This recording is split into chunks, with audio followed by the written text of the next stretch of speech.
Good morning मेरे दोस्त। हम लोग को पढ़ना है प्रतिबिंब, जिसको इंग्लिश में हम लोग इमेज कहते हैं। इमेज क्या होता है, किसे कहते हैं, इसके बारे में हम लोग पढ़ेंगे। इमेज जो होते हैं वो दो प्रकार के होते हैं। पहला वास्तविक प्रतिबिंब यानी रियल इमेज, दूसरा काल्पनिक या इसको आभासी भी कहते हैं। काल्पनिक या आभासी प्रतिबिंब यानी वर्चुअल इमेज। देखिए प्रतिबिंब होता क्या है, पहले ये समझा जाए। जब भी हम किसी दर्पण के सामने खड़ा होते हैं, कोई भी दर्पण हो, समतल हो, उत्तल हो, अवतल हो, तो जब हम किसी दर्पण के सामने खड़े होते हैं तो उसका अपना प्रतिबिंब जो है, उस वस्तु का प्रतिबिंब जो है उस दर्पण में दिखाई पड़ता है, वही प्रतिबिंब होता है। देखिए प्रतिबिंब को हम डिफाइन कैसे कर सकते हैं कि प्रतिबिंब होता क्या है। कोई भी बिंदु स्रोत से प्रतिबिंब क्या होता है, पहले इसको लिख भी देते हैं। प्रतिबिंब किसी बिंदु स्रोत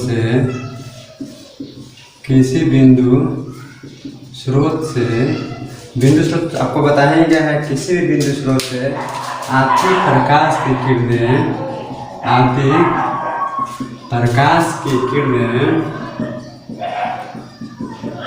दर्पण से परावर्तन के बाद, क्या होने के बाद, दर्पण से परावर्तन के बाद जिस बिंदु पर मिलती है, जिस बिंदु पर क्या होती है, मिलती है, उसे हम क्या कहते हैं, प्रतिबिंब कहते हैं। जिस बिंदु पर मिलती है प्रतिबिंब कहलाता है। क्या कहलाता है, प्रतिबिंब कहलाता है।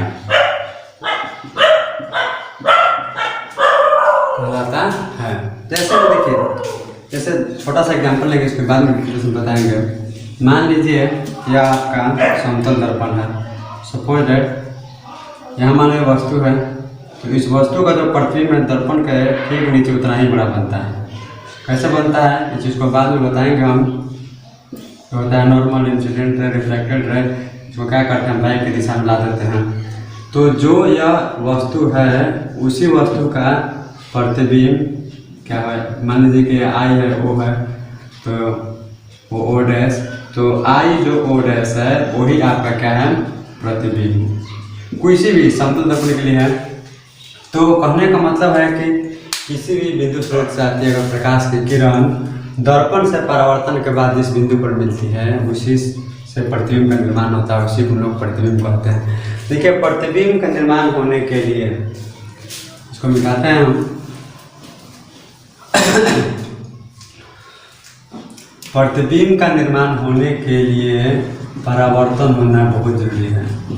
परावर्तन होना जरूरी है। बिना परावर्तन के प्रतिबिंब का निर्माण हो ही नहीं सकता है। इस बात को आप याद कर लें, बिना परावर्तन के प्रतिबिंब का निर्माण हो ही नहीं सकता है। चलिए नेक्स्ट जो है हम लोग, इसके बाद हम लोग हैं पढ़ेंगे वास्तविक प्रतिबिंब। यानी जो प्रतिबिंब होते हैं वो मुख्य रूप से दो प्रकार के होते हैं। देखिए इसको डिफाइन करना बिल्कुल आसान है। देखिए क्या होता है वास्तविक प्रतिबिंब। जो परिभाषा प्रतिबिंब का है सेम टू सेम थोड़ा सा अलग है। बच्चे लोग का क्या होता है, परिभाषा याद नहीं होता है, हम याद करवाते हैं। क्या होगा, किसी बिंदु स्रोत से आती प्रकाश की किरणें दर्पण से परावर्तन के बाद क्या, दर्पण से परावर्तन के बाद जिस बिंदु पर वास्तव में मिलती है, वास्तव में क्या करती है, मिलती है, उसे वास्तविक प्रतिबिंब कहते हैं। प्रतिबिंब कहते हैं। देखिए हम परिभाषा कैसे आप लोग याद करवाएंगे, थोड़ा ध्यान दीजिए। प्रतिबिंब को परिभाषा बताए थे हम कि किसी बिंदु स्रोत से आती प्रकाश की किरणें दर्पण से परावर्तन के बाद जिस बिंदु पर मिलती है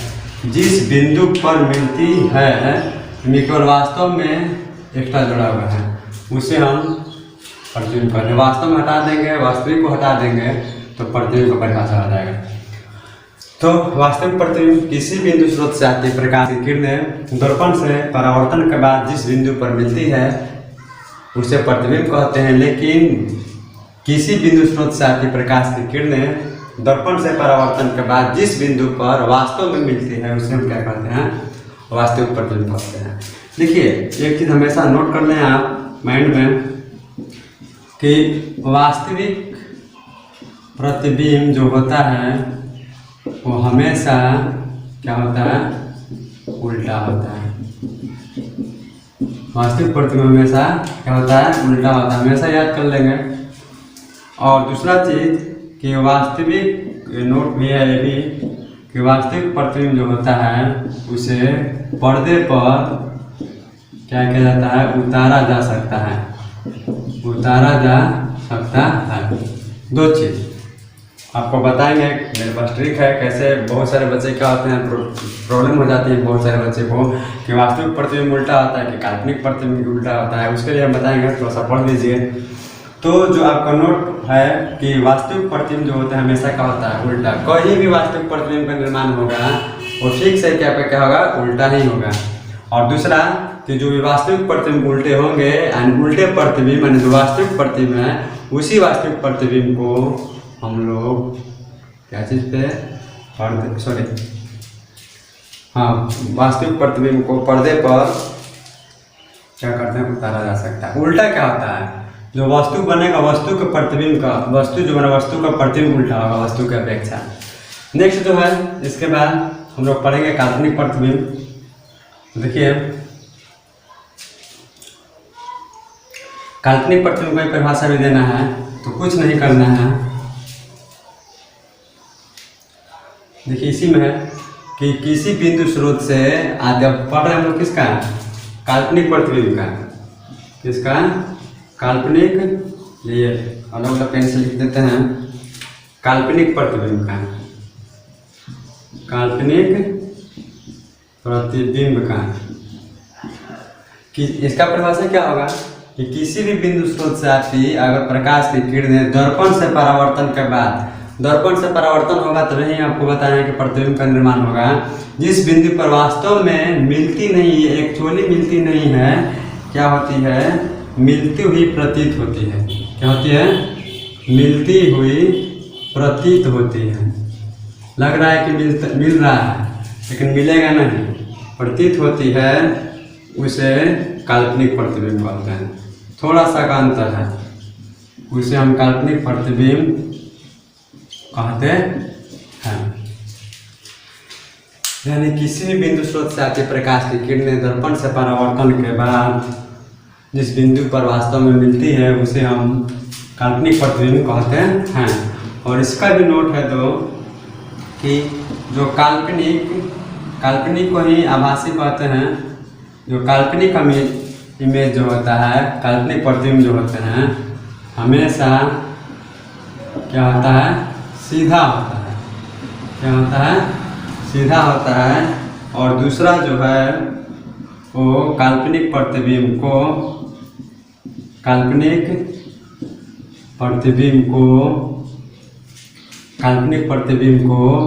पर्दे पर नहीं उतारा जा सकता है, उतारा जा सकता है। दो चीज, उसमें भी दो, इसमें भी दो। परिभाषा कुछ नहीं है, प्रतिबिंब का परिभाषा किसी बिंदु स्रोत से आती प्रकाश की किरणें दर्पण से परावर्तन के बाद जिस बिंदु पर मिलती है उसे हम क्या कहते हैं, प्रतिबिंब कहते हैं। जबकि वास्तविक प्रतिबिंब में किसी बिंदु स्रोत से आती प्रकाश की किरणें दर्पण से परावर्तन के बाद जिस बिंदु पर वास्तव में मिलती है उसे वास्तविक प्रतिबिंब। और काल्पनिक प्रतिबिंब किसी बिंदु स्रोत से आती प्रकाश की किरणें दर्पण से परावर्तन के बाद जिस बिंदु पर वास्तव में मिलती हुई प्रतीत होती है उसे हम क्या कहते हैं, काल्पनिक प्रतिबिंब कहते हैं। और इसको ही आभासी कहा जाता है, वर्चुअल इमेज। और काल्पनिक प्रतिबिंब या आभासी जो प्रतिबिंब जो होता है वो हमेशा सीधा होता है और काल्पनिक प्रतिबिंब को हम पर्दे पर नहीं उतार सकते। देखिए इसमें बच्चों लोग को प्रॉब्लम होता होगा कि कौन प्रतिबिंब सीधा होता है कौन उल्टा होता है। बहुत सस्पेंस होता है बच्चा में, एग्जाम में जाएगा तो मार के चलेगा उल्टा सुल्टा। इसलिए उसको याद करने के लिए एक आपको हम ट्रिक बताते हैं। देखिए हम क्या बताएं जी कि काल्पनिक या आभासी है ना, पृथ्वी हमेशा क्या होता है, सीधा होता है, और वास्तविक जो प्रतिबिंब जो होता है, वास्तविक प्रतिबिंब जो होता है, प्रतिबिंब लिख दीजिए, प्रतिबिंब क्या होता है, सीधा होता है, और वास्तविक प्रतिबिंब जो होता है उल्टा होता है। क्या होता है, उल्टा होता है, या क्या होता है, सीधा होता है, सीधा होता है। देखिए ट्रिक कैसे से निकलेगा, दो चीज याद रखना है, इससे का और इससे से, यानी काशी एक याद कर लीजिएगा, और दूसरा वा आ उ, वाव, यानी काशी और वायु नहीं तो वाव काशी। तो इससे हम पता कर सकते हैं का से काल्पनिक, क्या का से काल्पनिक प्रतिबिंब कैसा होता है, सी से सीधा, देखिए आ रहा ना, और वायु वाव से, वा से क्या हो जाएगा आपका, यह वा से क्या हो जाएगा, वास्तविक प्रतिबिंब कैसा, उसे उल्टा होता है। ऐसा समझ में, यानी काशी अभाव याद कीजिएगा तो का से काल्पनिक प्रतिबिंब सी से सीधा होता है, वा से वास्तविक प्रतिबिंब से उल्टा होता है, काशी वाव या वाव काशी। तो इस तरीके से हम लोग प्रतिबिंबों के बारे में पढ़ें। जो नेक्स्ट जो आपका टॉपिक आएगा उस टॉपिक में हम लोग पढ़ेंगे समतल दर्पण द्वारा, समतल दर्पण द्वारा प्रतिबिंबों का बनना, प्रतिबिंब का बनना पहला, और दूसरा जो पढ़ेंगे समतल दर्पण के कुछ गुण पढ़ेंगे, उनके कुछ गुण पढ़ेंगे इम्पोर्टेंट। हम लोग जो नेक्स्ट टॉपिक होगा उस पर हम इसी पे चर्चा करेंगे। तब तक be safe and safe, thank you.